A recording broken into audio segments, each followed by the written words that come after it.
These are the most relevant news or gossip about what happened during the month in the world of anime, manga Japan, or the otaku community. The Japanese government has launched an ambitious plan to combat online anime and manga piracy by employing artificial intelligence technology. According to recent reports, Japan's Agency for Cultural Affairs has earmarked 300 million yen, around $2 million, to develop an advanced system to identify and remove pirated content. This project seeks to address the growing problem of illegal sites that distribute anime and manga. The AI system will be designed to recognize patterns on pirate sites, including design, advertisements, and content that matches protected works. This will enable rights holders to request the removal of illegal material more efficiently. A spokesperson for the agency explained that this initiative seeks to overcome the limitations of human monitoring, which is slow and costly, and thus better protect the entertainment industry. This effort is not isolated. Other companies, such as Webtoon, have implemented innovative technologies such as Toon Radar, which uses invisible tags to track content leaks. Likewise, studios such as Aniplex and Toho have used watermarks and fake credits in television broadcasts to identify those responsible for leaks. In the Latin American context, the recent closure of Anime Phoenix, one of the most popular piracy sites in the region, has had a significant impact on anime fans. This demonstrates that the persecution of piracy is not limited to English-speaking countries, but is a global trend that affects communities around the world. Anime Phoenix, which offered free access to an extensive anime catalog, was shut down after years of operations, highlighting the effectiveness of international strategies to combat this type of activity. A recent Bloomberg report has reignited rumors of a possible takeover of Kadokawa Corporation by Sony Group, a deal that could transform the anime industry. According to sources, Kadokawa has reportedly been lobbying Sony for years to complete a full acquisition, driven by fears of a possible hostile takeover by foreign companies such as Microsoft, Tencent, or South Korea's Kakao Corporation. Analysts say acquiring Kadokawa could be one of Sony's best strategic decisions, especially as it aims to establish itself as a global leader in the entertainment industry. Although Kadokawa owns 69% of From Software's shares, developer of video games such as Elden Ring and Dark Souls, the deal seems to be more focused on Kadokawa's vast library of anime and light novels, which would allow Sony to significantly expand its content catalog for its streaming service, Crunchyroll, which already has more than 10 million subscribers. In addition, the purchase of Kadokawa would strengthen Sony's position vis-a-vis foreign giants such as Tencent and Microsoft, who have also shown interest in acquiring anime-related properties. This could ensure that one of Japan's largest content producers remains in local hands,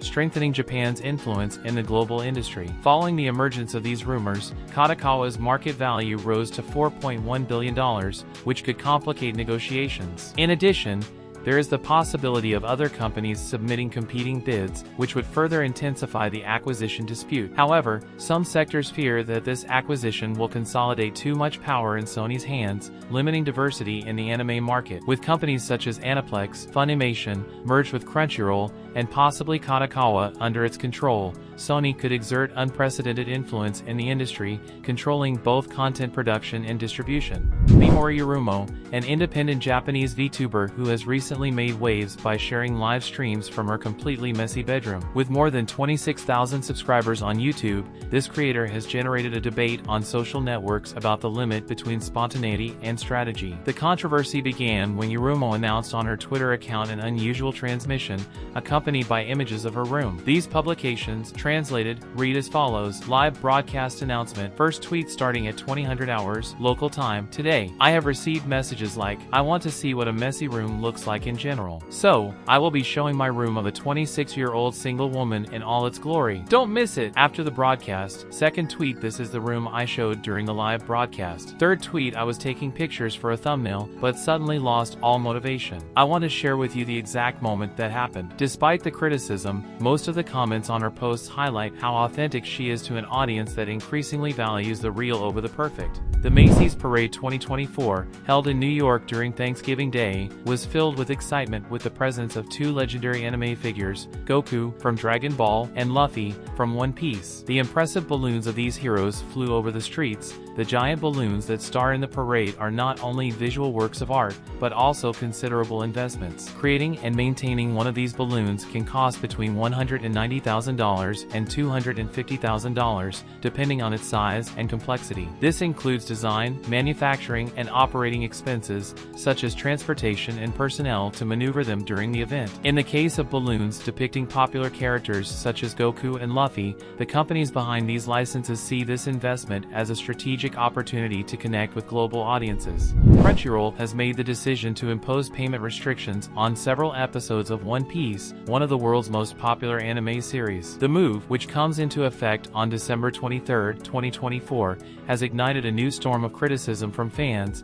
who accuse the platform of encouraging piracy and acting solely out of corporate greed. Crunchyroll's plan to move the majority of One Piece episodes behind a paywall will be implemented in 3 phases. In the first phase, starting December 23, episodes spanning the arcs from Water 7 to Fishman Island will be available only to premium members. The second phase will begin on January 20, 2025 and will include episodes from the Punk Hazard to Whole Cake Island arcs, as well as 6 special episodes. Finally, the third phase, starting February 17, 2025, will add the remaining episodes from Reverie to the current Egghead arc. However, to soften the blow, Crunchyroll has decided to keep the first 206 episodes of the series, covering the arcs from East Blue to Sky Island, accessible for free with ads. Despite this concession, fans were quick to express their discontent, arguing that the move reflects an attempt by the platform to capitalize on One Piece's enormous popularity to generate more revenue, which has been perceived as a strategy of corporate greed. The reaction on social media has been overwhelming. Many fans have expressed that, due to this new restriction, they will resort to illegal streaming options to continue enjoying the series. Piracy will be the only viable option, said several of the users in their comments, accusing Crunchyroll of alienating its user base and taking advantage of the series' popularity without offering real value in return. Krypton Future Media, the company behind iconic characters such as Hatsune Miku, has issued an official statement to its community of fans and creators. The company seeks to clarify and reaffirm the usage guidelines for its characters, with the aim of protecting their cultural value and maintaining a respectful environment around them. In its statement, Krypton expresses its appreciation to fans and creators who have contributed to the growth of its characters through non-commercial creative activities. However, the company has noticed an increase in instances of use that may contravene official guidelines. In response, Krypton stresses the following: "We would like to express our sincere thanks for your continued support of our services, products, and our company's characters. On this occasion, we have received numerous concerns from fans about the use of some of our characters, mainly through social networks and other media. These cases have generated concern and unease, something we deeply regret. We would like to reiterate that the use of our characters has been subject from the beginning to the following guidelines, which allow their use in personal creative activities. These guidelines allow creators to engage in secondary creative activities without the need to contact our company directly for specific permissions. This is possible within the framework of the PIAPRO Character License (PCL), which is automatically established as a usage contract upon fulfillment of the stipulated conditions. We do not offer individual permissions outside the scope of these guidelines. From our perspective, we support the use of our characters in non-commercial creative activities whenever possible. We deeply appreciate the contributions of the many creators who have produced works using our characters and software. However, we wish to remind you that there are prohibited activities in all cases, such as using derivative works for advertising or promotion, presenting the work of others as your own, using the characters in a way that diminishes their value, using derivative works with the intent to offend or harm others. We have received multiple inquiries and feedback related to the above points,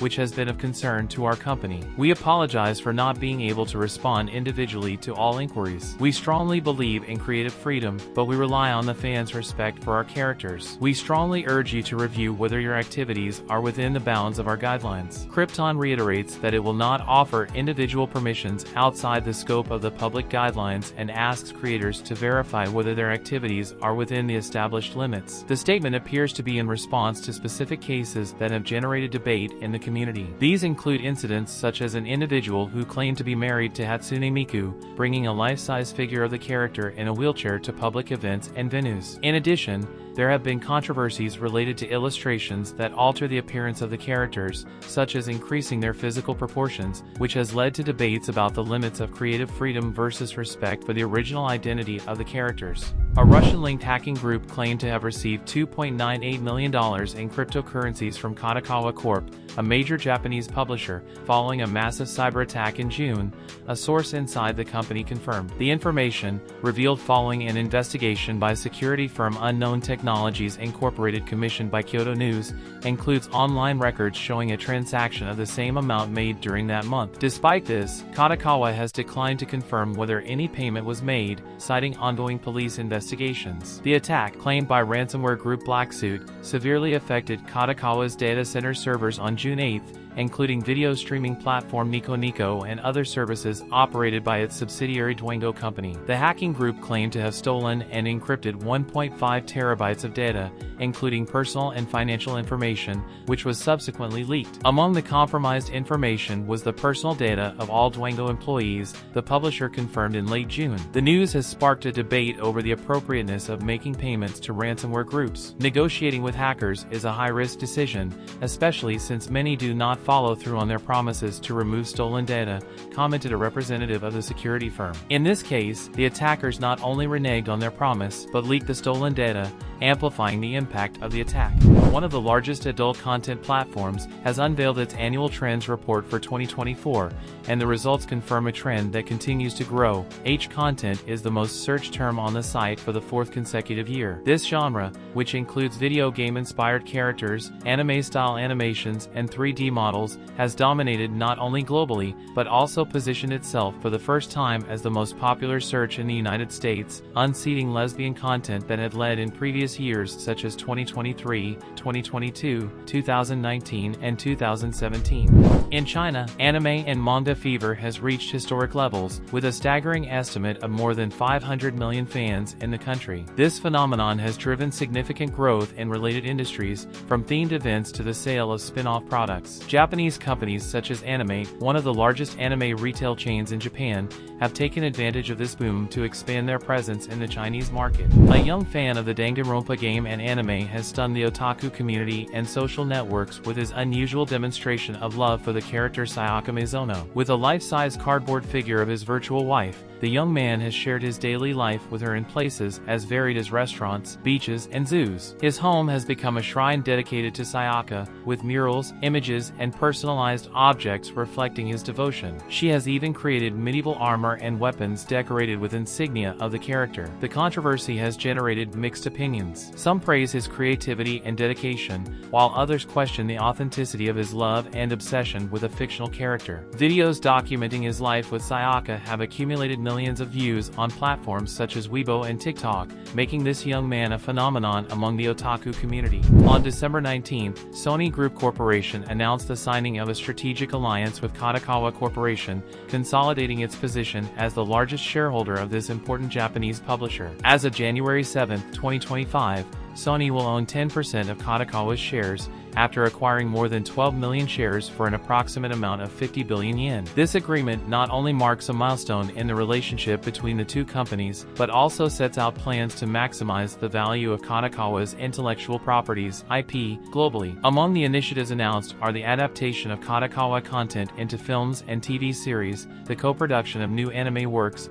and the global distribution of its titles through Sony's platforms. Kadokawa CEO Takeshi Natsuno expressed his enthusiasm. "We are very pleased to conclude this agreement. The alliance will strengthen our IP creation capabilities and allow us to explore media mix options with Sony's backing for global expansion, delivering our content to more users around the world. We are confident that this will contribute significantly to maximize the value of our IPs and increase our corporate value in the medium and long term."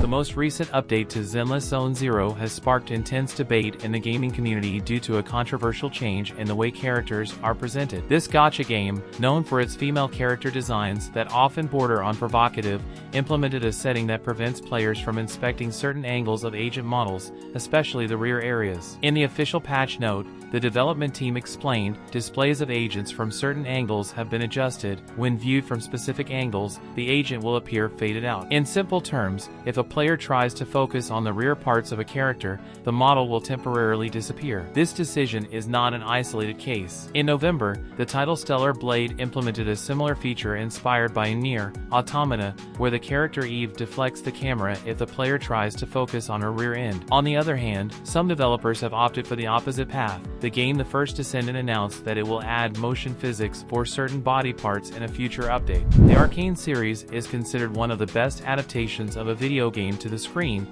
inspired by the League of Legends universe and characters. The animated series, created in collaboration between Riot Games, Netflix, and Fortiche Production, debuted in 2021. However, the prolonged gap until the premiere of the second season, scheduled for 2024, seems to have been the prelude to a difficult decision. Riot Games has opted to leave Arcane behind and refocus its efforts on video game development. According to a Bloomberg report, Riot Games would have allocated a staggering $250 million to the 2 seasons of Arcane. Despite its critical success and the strong fan base it achieved, the series did not generate profits for the company, although it could break even in financial terms. This scenario, coupled with high production and marketing costs, prompted Riot Games to rethink its strategy and prioritize more profitable projects. Riot Games' initial goal with Arcane was to turn viewers into League of Legends players, which, although free to play, generated significant revenue from the sale of skins and cosmetic items. However, this plan failed to take hold. New players, motivated by the series, quickly abandoned the game due to its complexity